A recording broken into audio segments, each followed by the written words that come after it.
ఈ చీరలను చూసి ప్రతి ఆడబిడ్డ సంతోషపడుతుంటే సహజంగానే మీకు తెలుసు ఆడబిడ్డలు సంతోషపడితే మరి బీఆర్ఎస్ నాయకులు కల్వకుంట్ల కుటుంబం కళ్ళల్లో నిప్పులు పోసుకుంటుందని. అందుకనే మరి ఈ చీరలు బాగలేవని లేదా ఎలక్షన్ల కోసమని లేదా కొంతమందికే ఇస్తున్నారని ఏదేదో తప్పుడు కూతలు కూస్తున్నారు. అయ్యా మీ చీరలు బాగున్నాయా మేము ఇచ్చిన చీరలు బాగున్నాయో రాష్ట్రంలో ఉన్న ప్రతి మహిళకు అర్థమయ్యి గుండెలకు కత్తుకొని ఫోటోలు దిగి పెడతా ఉన్నారు. అది మీకు పాపం భయం అనిపిస్తుంది.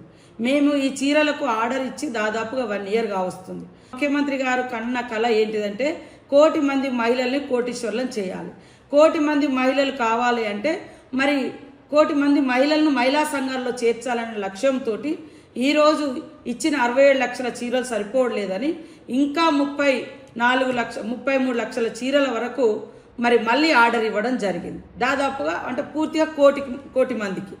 దీన్ని నిస్సిగ్గుగా మరి హరీష్ రావు లాంటి ఒక నాయకుడు అబద్ధాలకు కేరాపు హరీష్ రావు. నేను ఎప్పుడో చెప్పిన కదా అబద్ధాలకు నిలువుటద్దామని.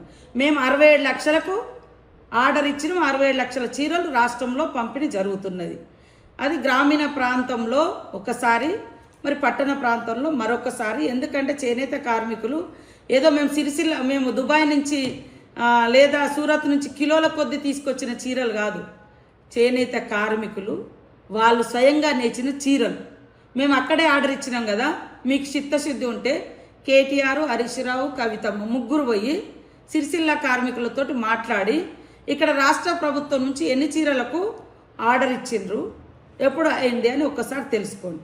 ఆనాడు మూటలు మోస్తూ రీల్స్ చేస్తూ ములుగు ప్రజలకు ములుగు నియోజకవర్గానికి బాగా చేస్తా అని చెప్పిండ్రు. ఇప్పుడు ఆమె మంత్రి పదవి వచ్చిన తర్వాత, మంత్రి అయిన తర్వాత ములుగుకు ఆమె ఏం చేసిందో ఒకసారి చెప్పాలి. ఎక్కడ ఓట్లు వస్తే ఎక్కడ ఎన్నికలు వచ్చినా అక్కడికి వస్తుంది. గత ప్రభుత్వం మీద దుమ్మెత్తి పోస్తుంది సీతక్క. ఇప్పటికీ ఆమె నియోజకవర్గానికి, సొంత నియోజకవర్గానికి తండావాసులకు గాని ఆమె రోడ్లు లేపించిందా, బడి కట్టించిందా, గుడి కట్టించిందా ఒకసారి చెప్పమని చెప్పండి. బీఆర్ఎస్ హయాంలా 4గురికే ఉద్యోగాలు ఇచ్చినాయని ఫేక్ ప్రాపగాండా చేస్తున్నారు. 4గురికి కాదు, బీఆర్ఎస్ 4 కోట్ల ప్రజానికాన్ని గుండెల్లో పెట్టుకున్నాడు బాపు కేసీఆర్ గారు. ప్రతి ఒక్క వర్గాన్ని సంబరపెట్టిండు సంక్షేమ పథకాలతో. ప్రతి ఇంటికి సంక్షేమ పథకాలను అందించిండు. వీళ్ళు వచ్చిన తర్వాత తెలంగాణ ప్రజలను నిండా ముంచుతూ నిరుద్యోగులకు సంవత్సరానికి 2 లక్షల ఉద్యోగాలు అని చెప్పి 10,000 15,000 ఉద్యోగాలు ఇచ్చి ఇప్పుడు ఆనాడు బాపు కేసీఆర్ గారు బీఆర్ఎస్ పార్టీ ఇచ్చిన ఉద్యోగాలను వీళ్ళు ఇచ్చినామని చెప్పుకుంటున్నారు. మేమిచ్చిన ఉద్యోగాలకు నియామక పత్రాలు పంచుతున్నారు తప్ప వాళ్ళు ఇచ్చిన నోటిఫికేషన్లు ఏవో ఒకసారి చర్చకు రమ్మని చెప్పండి వాళ్ళనే. సీతక్క ఇప్పటికైనా ఇలాంటి చెత్తవాగుడు ఫేకు ముచ్చట్లు బంద్ చేసి ఆమెకి ఇచ్చిన ఏదైతే మంత్రి ఉందో శిశు సంక్షేమ శాఖ మంత్రి కదా, పిల్లలకు న్యూట్రిషన్ కిట్లు అవి ఇస్తలేరు. పిల్లలు ఎంతో ఇబ్బంది పడుతున్నారు. వాటి గురించి ఒకసారి మాట్లాడాలి.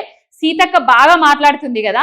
మొన్నటికి మొన్న బతుకమ్మ పండుగకు ఆడబిడ్డలకు బాపు కేసీఆర్ గారు బతుకమ్మ చీరలు ఇచ్చేటోళ్ళు. 2 చీరలు ఇస్తాం, 3 చీరలు ఇస్తాము. ఆనాడు మషంత పేగులు ఇచ్చిండ్రు, పిట్టల గొట్టేటి ఇచ్చిండ్రు అని చెప్పిండ్రు. మరి ఈనాడు మొన్న పోయిన బతుకమ్మకి ఏమి ఇచ్చిండ్రు? వాళ్ళు చీరలు ఇచ్చిండ్రా?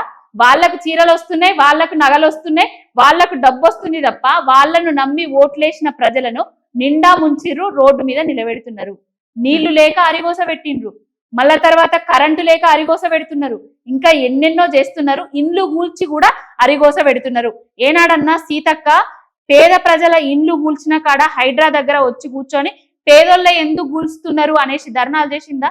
ఆనాడేమో కరోనా టైంలో 2 మూటలు ముళ్ళలు నెత్తిన పెట్టుకొని ఎక్కడికి పడితే అక్కడికి పోయి రీల్స్ చేసుకున్నది. మరి ఈనాడు ఇవన్నీ కనబడతలేవా ఆమెకు సీతక్కకు? ఆమె మహిళా మంత్రే కదా. నిన్నటికి నిన్న హుస్నాబాదు నియోజకవర్గంలో అక్కడ వంగరల గురుకుల విద్యార్థి ఒక ఆమె ఊరేసుకొని చనిపోయింది. ఆ పాప చనిపోయిన దగ్గరికి సీతక్క ఎందుకు పోలేదు? స్థానిక మంత్రి ఎందుకు పోలేదు? గురుకుల విద్యార్థులు నరక యాతన అనుభవిస్తున్నారు, వాళ్ళ దగ్గరికి వీళ్ళందరూ ఎందుకు పోతలేరు? ఆనాడు కేసీఆర్ గారి పాలనలో చీమ చిటుక్కుమన్నా కూడా బయలుదేరే వీళ్ళు, రచ్చ రచ్చ చేసిన వీళ్ళు ఇప్పుడు కనిపిస్తలేదా ఈ అరాచకం? అంటే ఇప్పుడు ఆనాడు పేరుంది, ఈనాడైతే ఆ పేరు పోయింది. ఈ ప్రభుత్వం వచ్చిన తర్వాత సీతక్క అసలు ఆమె సీతక్క కాదు, అనసూయనే అనేసి తెలుసుకున్నారు ప్రజలు కూడా. ఓకే.